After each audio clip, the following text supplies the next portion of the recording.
Hello and welcome. I am Nisha and today we are going to study about one of the important topic of teaching methodology, intelligence. So here we have a few definitions of intelligence. Terman के हिसाब से अगर हम अपने mind में ही सोचने की क्षमता रखते हैं तो उसको हम इंटेलिजेंस कहते हैं। इन द सेंस कि जैसे हमने माइंड में ही अपनी प्रॉब्लम्स सॉल्व कर ली या अपने माइंड में अगर हम इमेजिन कर सकते हैं तो उसको इंटेलिजेंस कहते हैं। According to Edwin, intelligence is what the test measures. Actually में इंटेलिजेंस टेस्ट करने के कुछ तरीके होते हैं। सो एडविन के हिसाब से हम कुछ इंटेलिजेंस टेस्ट लेते हैं और उस इंटेलिजेंस टेस्ट में जो भी स्कोर होता है उतनी ही इंटेलिजेंस उसकी मानी जाती है। Philip viewed intelligence as a map of the mind. Means कि अगर हम किसी भी चीज़ को देखकर उसका रिप्रेजेंटेशन अपने माइंड में बना लेते हैं, मतलब किसी भी चीज़ को देखकर उसकी छवि अपने माइंड में बना लेते हैं तो उसको इंटेलिजेंस कहते हैं।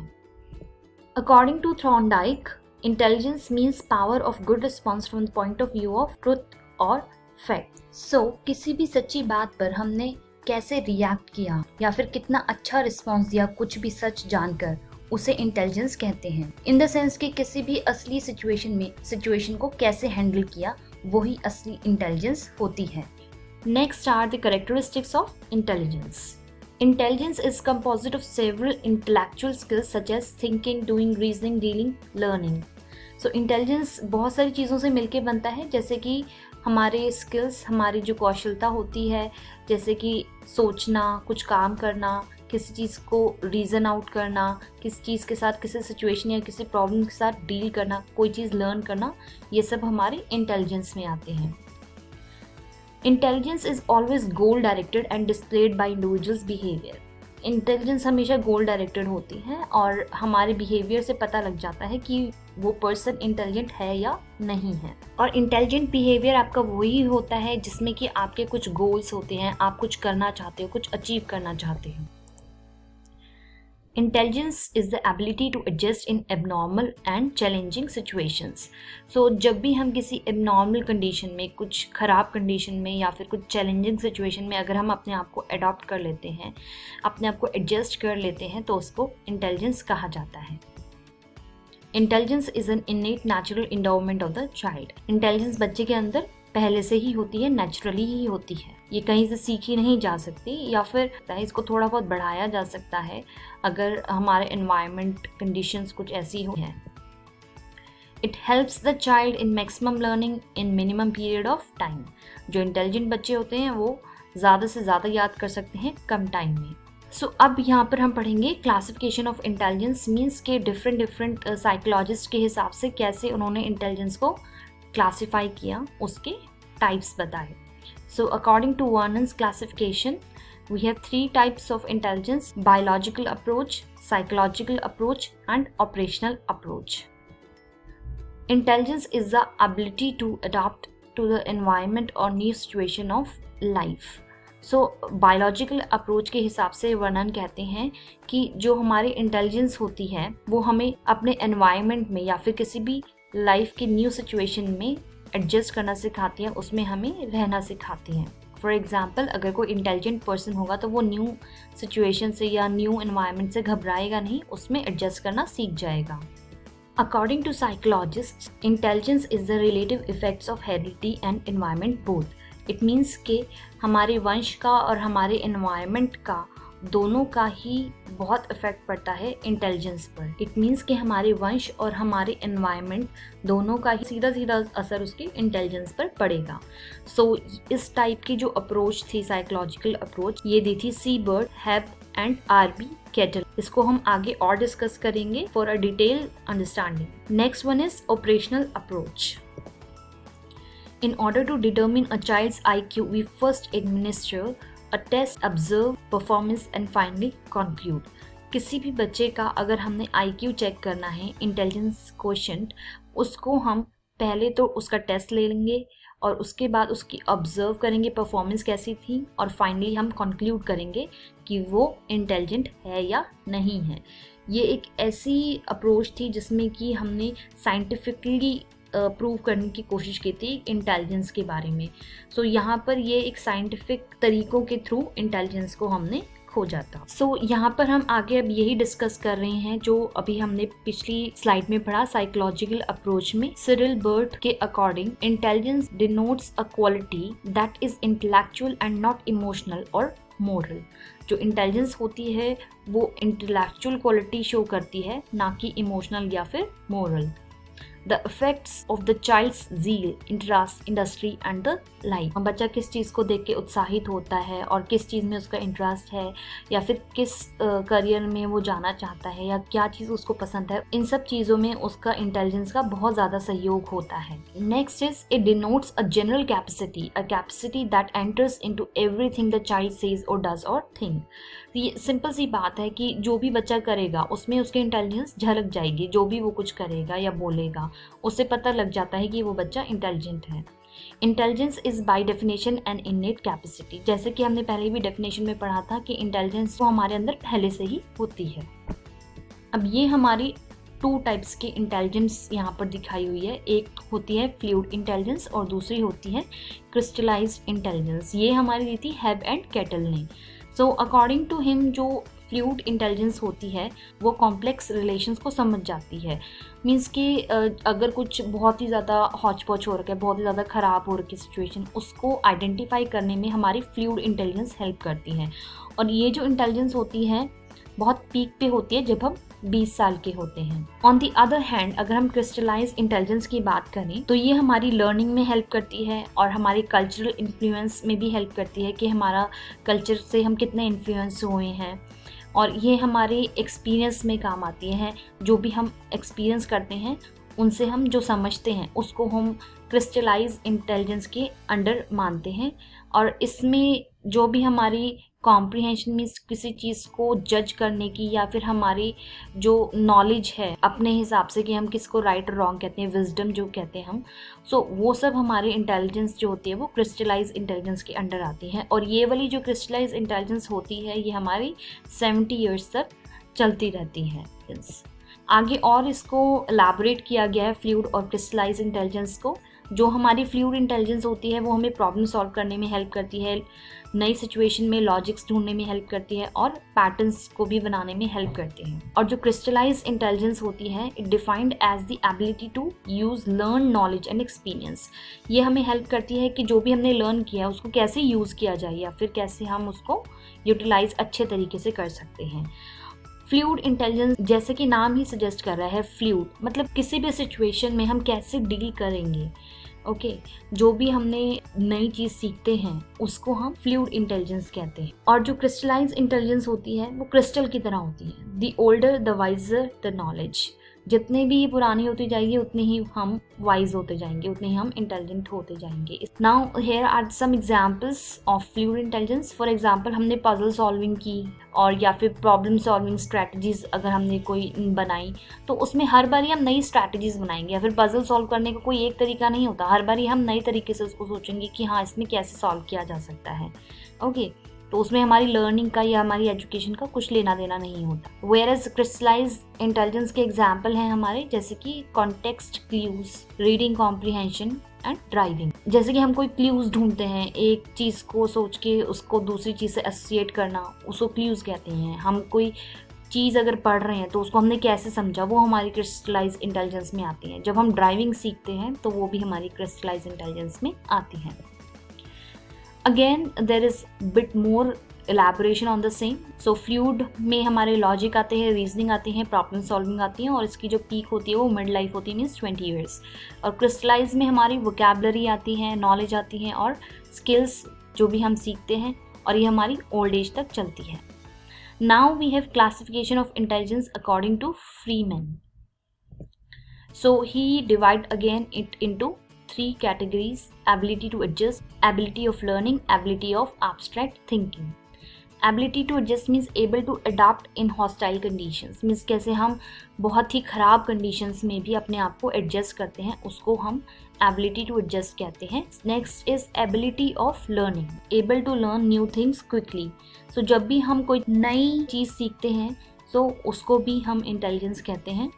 Next is ability of abstract thinking, जब भी हम अपने माइंड में कुछ भी चीज़ सॉल्व कर लेते हैं या फिर किसी चीज़ को भी समझने के लिए हमारे माइंड में उसका एक विजुअल बन जाता है, एक चित्र बन जाता है, उसको भी हम इंटेलिजेंस कहते हैं। So according to Terman, an individual is intelligent to the extent he is able to carry on abstract thinking. So Terman के हिसाब से हमारी इंटेलिजेंस वही कहलाती है कि किस हद तक कोई इंसान अपने माइंड में ही चीज़ों को सॉल्व कर सकता है। According to E.L. Thorndike, intelligence is categorized into 3 different parts.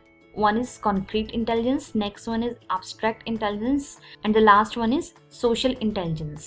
Concrete intelligence means कैसे कोई person अपनी लाइफ में किसी भी सिचुएशन को समझता है या फिर उसमें रिएक्ट करता है, that is known as concrete intelligence. इस टाइप की इंटेलिजेंस को हम परफॉर्मेंस टेस्ट से मेजर कर सकते हैं, नाप सकते हैं। जैसे कि हमने किसी बच्चे को कहा कि आप ये करके दिखाओ, उसको कुछ सिचुएशन दे दी और फिर उसने अपने आप चीज़ों को मैनिपुलेट करके उस प्रॉब्लम को सॉल्व कर दी है, उस सिचुएशन का एक सोल्यूशन बताया, that is known as concrete intelligence. Next is abstract intelligence. Abstract intelligence में एज वी ऑल नो कि हमारी जो भी माइंड में हम अगर कोई चीज़ सॉल्व कर लेते हैं तो वो हमारी एब्स्ट्रैक्ट इंटेलिजेंस में आती। जो हमारी एबिलिटी होती है किसी भी वर्ड को रिस्पॉन्ड करने की या किसी भी नंबर या सिंबल को हम अपने माइंड में जब उसके एक विजुअल इमेज बना लेते हैं तो that is known as abstract intelligence. और ये वाली जो इंटेलिजेंस होती हैं यूजुअली हमारे एकेडमिक लाइफ में होती हैं। अपने स्कूल में पोएम सीखी, वर्ड्स सीखे, लेटर्स सीखे, नंबर्स सीखे, तो उनकी एक मेंटल रिप्रेजेंटेशन हमारे माइंड में भी बैठी हुई है, एक विजुअल हमने उनका बनाया हुआ है। Okay, that is known as abstract intelligence. और जो ये हाईएस्ट इंटेलिजेंस लेवल होता है एब्स्ट्रैक्ट इंटेलिजेंस का, वो हमारे फिलोसफर्स की थॉट्स में होता है, या फिर अगर हम इन्वेंशंस कहते हैं, अगर साइंटिस्ट या फिर मैथमेटिशियंस की अपनी कोई इन्वेंशंस होती हैं, वो हमारी highest form of abstract intelligence मानी जाती है। जैसे किसी साइंटिस्ट ने कुछ इन्वेंट किया या फिर किसी मैथमेटिशियन ने कोई नया लॉजिक ढूंढा या बनाया, तो वो हाईएस्ट कैटेगरी होती है एब्स्ट्रैक्ट इंटेलिजेंस की।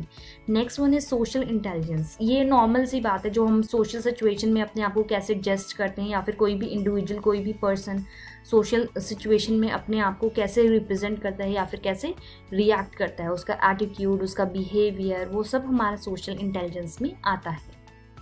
सो now we have intelligence according to Stoddard and Wechsler. So इन दोनों के according intelligence is the aggregate or the global capacity of the individual to act purposefully, think rationally, deal effectively with the environment. हमारी global capacity जो individual हो सकती है, मतलब कि ग्लोबली इंडिविजुअल कैसे रिएक्ट करते हैं, कैसे वो किसी भी सिचुएशन में कितने पर्पसफुली वो एक्ट करते हैं, या फिर वो रेशनली कितना सोच सकते हैं, किस हद तक सोच सकते हैं। रेशनली इन द सेंस कि कितना चीज़ों को लॉजिक के थ्रू सोचते हैं, इमोशनली हो के नहीं, लॉजिक्स के थ्रू प्रैक्टिकली सोच सकते हैं।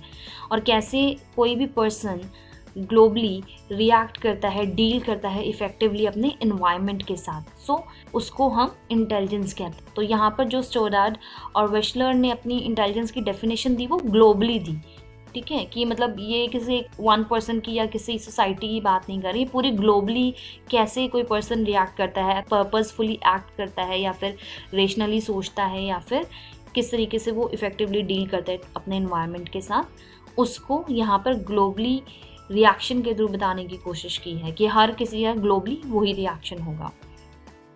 इसको और आगे इलैबोरेट करते हुए इन्होंने कहा है कि इंटेलिजेंस क्या है, किसी भी इंसान की कैपेसिटी होती है वो इन सब एक्टिविटीज़ को करने में। जैसे कि किसी भी डिफ़िकल्ट सिचुएशन में कोई पर्सन कैसे रिएक्ट करता है, ओके, और कैसे किसी कॉम्प्लेक्स सिचुएशन में, किसी डिफ़िकल्ट सिचुएशन या फिर कोई उलझी हुई सिचुएशन में अपने आप को वो निकालता है, या फिर कैसे कितना वो अपने माइंड में चीज़ों को सोच सकता है। एब्स्ट्रैक्टली मीन्स कितना अपने माइंड में वो चीज़ों को एक्सप्लेन कर सकता है या फिर सॉल्व कर सकता है। इकोनॉमिकली ऑफकोर्स ही बात है, अगर आप इंटेलिजेंट हो तो इकोनॉमिकली भी आप हेल्प कर सकते हैं, ग्लोबली और इंडिविजुअली भी। यहाँ पर इकोनॉमिकली इन द सेंस कि अगर आप इंटेलिजेंट हो तो ऑफकोर्स सी बात है आप ज़्यादा कमाओगे, और ग्लोबली भी आप हेल्प करोगे अगर आप ज़्यादा कमा रहे हो। गोल डायरेक्टेड होती है जो इंटेलिजेंस होती है, तो हम पहले पढ़ ही चुके हैं। Valuable from the social point of view, अगर कोई पर्सन इंटेलिजेंट है तो सोशल पॉइंट ऑफ व्यू से भी वो बहुत ज़्यादा वैल्यूएबल बन जाते हैं। ऑफ कोर्स ही बात, हमारे सोशली बिहेवियर अगर हम देखें, किसी जो हर चीज़ में सोल्यूशन निकाल लेता है वो सोशली अप्रिशिएट किया जाता है, इजंट इट? और अगर कोई पर्सन हर चीज़ में कोई गलतियाँ निकाल रहे, अरे ये तो ऐसा था इसलिए मैंने ऐसा किया इसलिए वो हुआ नहीं, दूसरों को ब्लेम करना and all this kind of things, तो वो पर्सन हमेशा सोशली भी एक्सेप्टेड नहीं होता। नेक्स्ट वन इज़ कि जो हमारी ओरिजिनल कोई चीज़ अगर आती है, मीन्स कि कोई इन्वेंशन अगर वो ओरिजिनल है या फिर कोई न्यू लॉजिक हम लेकर आए हैं, तो वो भी हमारी इस इंटेलिजेंस में काउंट होता है। अब यहाँ पर हम डिफरेंट टाइप के टेस्ट के बारे में पढ़ेंगे। एडमिनिस्ट्रेशन के पॉइंट ऑफ व्यू से हम देखेंगे कि कितने टाइप्स के इंटेलिजेंस टेस्ट हैं। Number 1 is individual intelligence test and next one is group intelligence test. जैसे कि नाम से ही सजेस्ट हो रहा है दोनों में कि ये टेस्ट कैसे होंगे। Individual intelligence test is administered to only one person at a time. जो इंडिविजुअल इंटेलिजेंस टेस्ट होता है वो एक बारी में एक ही इंसान के ऊपर हम कर सकते हैं।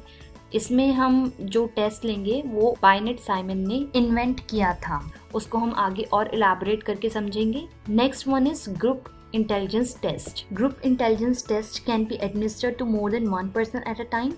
For example army alpha and army beta. तो ये वाला जो ग्रुप इंटेलिजेंस टेस्ट होता है वो एक बारी में ही बहुत सारे लोगों के ऊपर किया जा सकता है। ओके, जैसे कि आर्मी अल्फा और आर्मी बीटा वाले टेस्ट होते हैं, इसको हम आगे और इलैबोरेट करके समझेंगे। जो बायनेट साइमन का इंडिविजुअल टेस्ट था वो एक्चुअली में हमारी कॉग्निटिव एबिलिटी और इंटेलिजेंस को टेस्ट करता है, और ये जो टेस्ट था वो यूज़ किया गया था यंग बच्चों के अंदर जो डेवलपमेंटल और इंटेलेक्चुअल डिफिशियंसीज मीन्स कमी होती हैं उनको सही करने के लिए या उनको ठीक करने के लिए। जैसे कोई बच्चा थोड़ा मंद बुद्धि है या उसमें अभी तक अपने एज के हिसाब से इंटेलिजेंस उतनी डेवलप नहीं हुई, तो उन चीज़ों को सही करने के लिए ये टेस्ट या फिर उन चीज़ों को आइडेंटिफाई पहचानने के लिए ये टेस्ट किया जाता था। इस टेस्ट के थ्रू हम 5 चीज़ों का मूल्यांकन कर सकते हैं। इट मेजर्स 5 वेटेड फैक्टर्स, जिसमें कि हमारे वर्बल और नॉन वर्बल सब टेस्ट भी होते हैं। जो 5 चीज़ों का मूल्यांकन हो सकता है इस टेस्ट के थ्रू वो है नॉलेज, मतलब किसी के भी ज्ञान को हम मेजर कर सकते हैं। Next one is quantitative reasoning, means के वो कितना मैथ्स की प्रॉब्लम सॉल्व कर सकता है, मैथमेटिकली उसकी कितनी इंटेलिजेंस है। Next one is visual special processing, ये होती है हमारे जैसे पैटर्न फॉर्म्स होती हैं, पैटर्न्स पिक्चर्स होती हैं कि इसमें से नेक्स्ट वाली पिक्चर इस सीक्वेंस में कौन सी होनी चाहिए, तो उस चीज़ की इंटेलिजेंस जो होती है वो होती है विजुअल स्पेशल प्रोसेसिंग।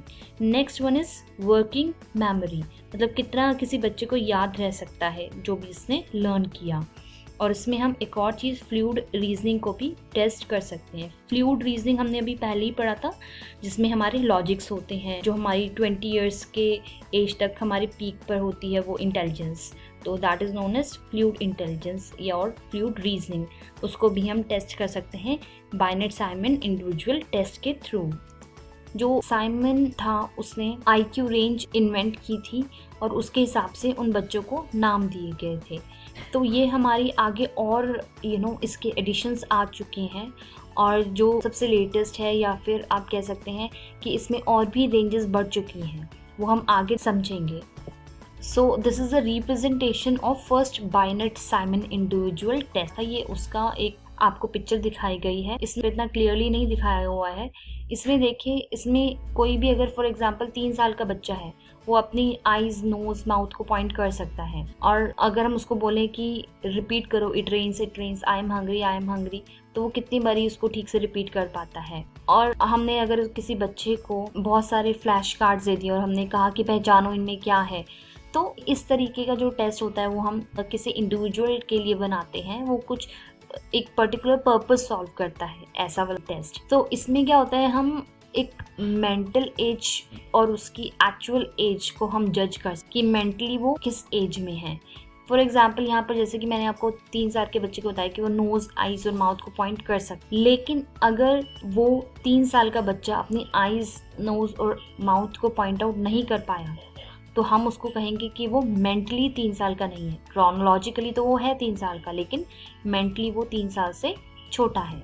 सो यहाँ पर हमारी एक क्लियर रिप्रेजेंटेशन है बायनेट साइमन इंडिविजुअल टेस्ट की। तो आप इसमें देख सकते हैं तो कैसे इसमें पिक्चर्स के थ्रू हम किसी के इंटेलिजेंस को टेस्ट कर सकते हैं। ये पिक्चर्स कुछ ऑब्जेक्ट्स दिखाए हुए हैं, हमें इनमें से कितने याद रहते हैं। और लेफ्ट साइड में इसमें दिखाया हुआ है कि कैसे छोटी छोटी जो इसमें मैथ्स की प्रॉब्लम्स हैं वो कैसे सॉल्व की हुई है, प्लस माइनस कैसे कर सकते हैं, और पिक्चर का डायरेक्शन किस फॉर्म में है या किस रोटेशन में है उसको जज करना। ये सब हमारा जो है वो बायनेट साइमन इंडिविजुअल टेस्ट में आता है। बीड्स मेमोरी मीन्स के इसके बाद इस छोटे वाले बीड के बाद कौन सा वाला बीड लगेगा। बीड इन द सेंस मोती, जैसे हम काउंट करते थे ना, किसी पोल में डालते थे।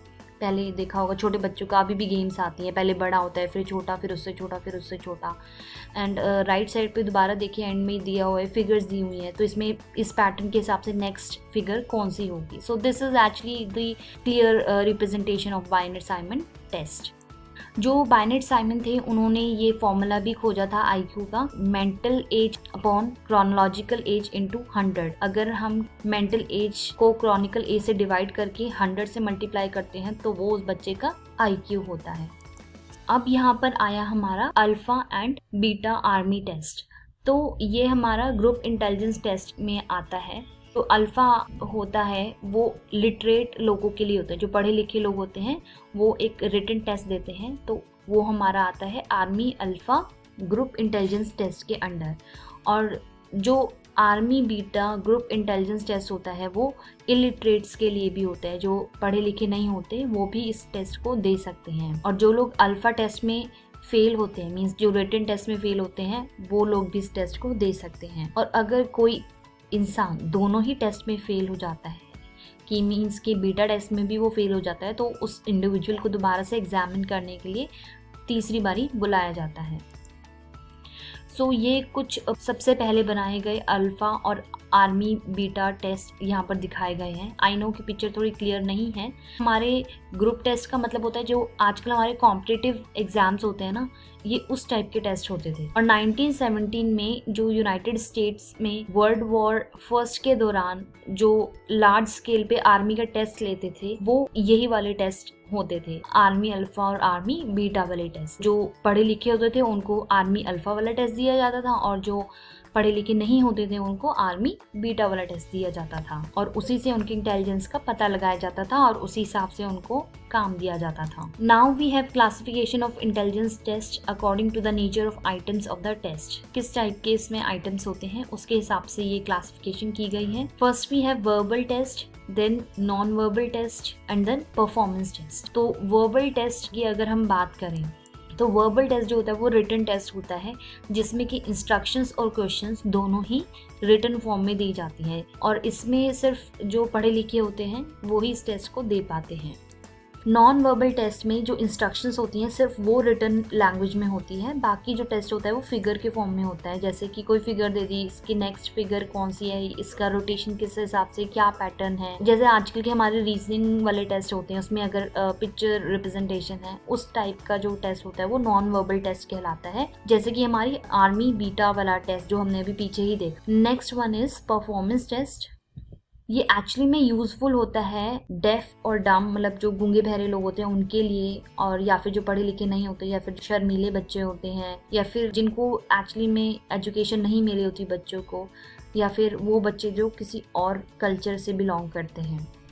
सो इसमें अगर हम बोलें कि जो नॉन वर्बल टेस्ट होता है और जो परफॉर्मेंस टेस्ट होता है वो इन सब बच्चों के लिए यूजफुल होता है। परफॉर्मेंस टेस्ट के एग्जाम्पल है पिंटनर पैटरसन टेस्ट बनाया था, उसमें 15 सब टेस्ट भी थे। और एक और टेस्ट की कैटेगरी में गुड इनफ ड्राइंग टेस्ट, जो कि एक्चुअली में मेंटली रिटार्डेड बच्चों के लिए बनाया गया। ये दोनों ही टेस्ट ऐसे हैं जिसमें कि बच्चे का पढ़ा लिखा होना जरूरी नहीं है उसको, मतलब परफॉर्मेंस टेस्ट जैसे कि नाम से ही सजेस्ट हो रहा है कि बच्चे को कुछ करके दिखाना पड़ेगा। जो गुड इनफ ड्राइंग टेस्ट है फ्लोरेंस गुड इनफ ने बनाया था 1926 में, और इसमें क्या कहा जाता है, बच्चे को बोलते हैं कि किसी भी इंसान की जितनी अच्छी हो सके अपने हिसाब से एक पिक्चर बनाओ। सो ये एक्चुअली में होती है मेंटली रिटार्डेड बच्चों के लिए, और अगर कोई मेंटली रिटार्डेड पर्सन होगा या बच्चा होगा तो वो उसको अच्छे या बुरे की समझ नहीं होगी, तो वहीं से उसके इंटेलिजेंस का पता लग जाएगा।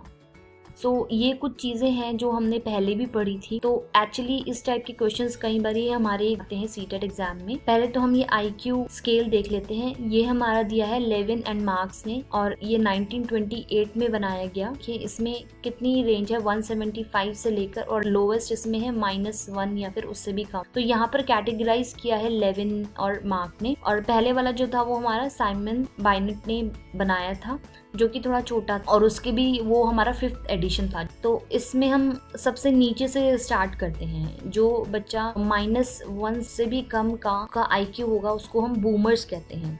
जिसकी IQ 0 to 24 के बीच में होती है उसको हम इडियट कहते हैं। जिसका IQ 25 to 49 के बीच में होता है उसको हम एम्बिसिल कहते हैं। और जिन बच्चों का IQ 50 to 74 के बीच में होता है उनको हम मोरॉन्स कहते हैं। जिन बच्चों का IQ 75 to 84 के बीच में होता है उसको हम बॉर्डर लाइन वाले बच्चे कहते हैं। और जिनका IQ 85 to 94 के बीच में होता है उनको हम डल कहते हैं। और जिन बच्चों का IQ 95 to 104 के बीच में होता है उनको हम एवरेज चिल्ड्रन कहते हैं। जिन बच्चों का IQ 105 से लेकर 114 के बीच में होता है उनको हम ब्राइट स्टूडेंट्स कहते हैं। जिन बच्चों का IQ 115 से लेकर 124 के बीच में होता है उनको हम वेरी ब्राइट स्टूडेंट्स कहते हैं। और जिन बच्चों का IQ 125 से 149 के बीच में होता है उनको हम सुपीरियर कहते हैं। और जिन बच्चों का IQ 150 to 174 के बीच में होता है उनको हम वेरी सुपीरियर कहते हैं।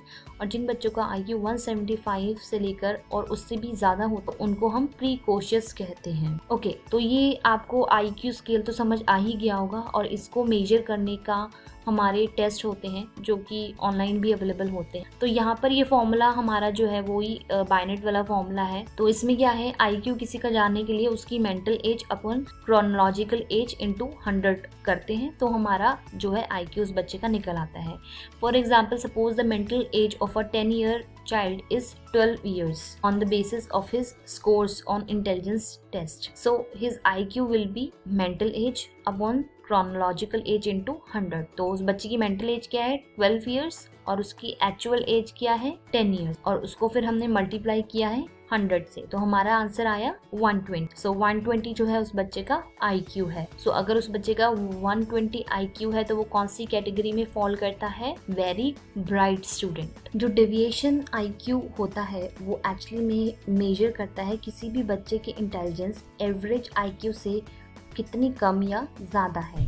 तो हम यहाँ पर जो एवरेज IQ है वो 100 मान लेते हैं। अगर बच्चे का स्कोर जो है वो स्टैंडर्ड डेविएशन से ऊपर है तो फॉर्मूला होगा 100 + 50 = 115। अगर किसी बच्चे का स्टैंडर्ड डेविएशन एवरेज IQ से 1 पॉइंट कम है तो उसका फॉर्मूला होगा 100 - 15 विच इज इक्वल टू 85। ये एक्चुअली में बहुत ही ज़्यादा एक्यूरेट होता है टेस्ट और ये बहुत ही ज़्यादा इंटेलिजेंट लोगों के लिए बनाया जाता है, मतलब जिनका बहुत ही ज़्यादा हाई स्कोर आया है इंटेलिजेंस टेस्ट में। तो यहाँ पर इंटेलिजेंस टेस्ट के कुछ यूजेस बताए हुए हैं। सो जो इंटेलिजेंस टेस्ट होता है वो हमारी जनरल लर्निंग एबिलिटीज को टेस्ट करता है। इंटेलिजेंस टेस्ट जो होता है वो एक इंसान को दूसरे इंसान से अलग करने में हेल्प करता है कि और उनको कैटेगराइज करने में हेल्प करता है कि कौन कितना इंटेलिजेंट है।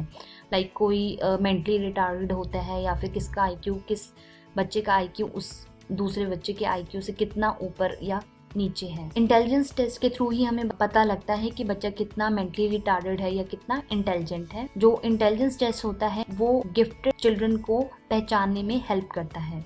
अगर हम इंटेलिजेंस टेस्ट की बात करें तो वो हमें गाइड करते हैं कि हमें कौन सा प्रोफेशन चूज करना चाहिए या हम किस चीज़ में अच्छे हैं। स्क्रीनिंग मीन्स किसी भी चीज़ का हम पहले टेस्ट लेते हैं, उसके बाद कोई काम अगर करते हैं तो वो कितने अच्छे से होता है। तो स्क्रीनिंग किसी भी चीज़ को करने से पहले हम अगर अपना टेस्ट ले लेते हैं तो हम उस काम को अच्छे से कर पाएंगे। नेक्स्ट वन इज जो इंटेलिजेंस टेस्ट होता है वो हमारी पढ़ाई में मेंटल ग्रोथ के बहुत ज़्यादा काम आता है कि मतलब अगर हम कोई पढ़ाई कर रहे हैं, कुछ भी अगर हम सीख रहे हैं तो इंटेलिजेंस टेस्ट हमें हेल्प करता है कि हमें उस पर और कितना ध्यान देने की ज़रूरत है या फिर हमें और किस तरीके से हमें उसको और इम्प्रूव करने की ज़रूरत है।